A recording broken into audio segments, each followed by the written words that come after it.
নমস্কার, বাংলার মুখ চ্যানেলে আপনাকে স্বাগত জানাই। অসুস্থ ফেলুদা, হাসপাতালে ভর্তি বর্ষিয়ান অভিনেতা সব্যসাচী চক্রবর্তী। খবর বলছে হাসপাতালে ভর্তি করানো হয়েছে তাঁকে পরিবারের তরফে, যদিও পরিবারের তরফে গোপনীয়তা বজায় রাখা হচ্ছে।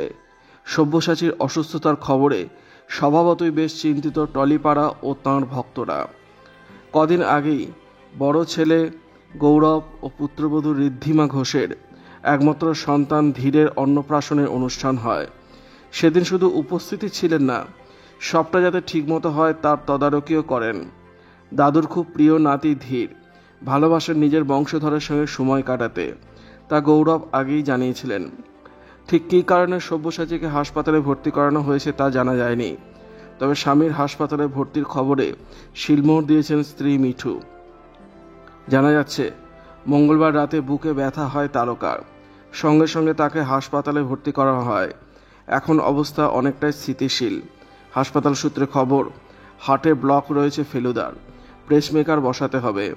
আপাতত তিনি রয়েছেন চিকিৎসকদের পর্যবেক্ষণে। গত বছর সব্যসাচী বলেছিলেন এবার অভিনয় থেকে সরে দাঁড়াতে চান তিনি। ঢাকা চলচ্চিত্র উৎসবে যোগ দিয়ে সে দেশের সংবাদ মাধ্যমের কাছে তিনি বলেছিলেন, আমার সময় শেষ, এখন অবসরপ্রাপ্ত। এমনকি জানিয়েছিলেন, আমি সিনেমা থেকে বিদায় নিচ্ছি, এখন অবসরের সময়, সবাইকে আমি না করে দিচ্ছি, অনেক অফার আসছে, অভিনয় করছি না। এমনকি তাকে এও বলতে শোনা যায়, আমি অসুস্থ আর এবার নতুনদের জায়গা ছেড়ে দেওয়া উচিত। তবে কিছুদিন পরেই অভিনেতা জানান তার কথার ভুল মানে করা হয়েছে। তিনি বলেন, আমাকে লাগাতার প্রশ্ন করা হচ্ছিল যে আমি আবার কবে পর্দায় ফিরব। তখন আমি বিরক্ত হয়ে জানাই যে এখন এইসব জিজ্ঞাসা করা হচ্ছে কেন, তাই আমি না বলে দিই। আসলে আমি বিরক্ত হয়ে গেলে এমনই উত্তর দিই, আমার কথার ভুল ব্যাখ্যা করা হয়েছে। এরপর বর্ষিয়ান অভিনেতাকে দেখা যাবে দেবী চৌধুরানী সিনেমাতে। শুভ্রজিৎ মিত্র পরিচালিত, শ্রাবন্তী চট্টোপাধ্যায় ও প্রসেনজিৎ চট্টোপাধ্যায় অভিনীত দেবী চৌধুরানী ছবিতে হরবল্লভের ভূমিকায় অভিনয় করবেন তিনি।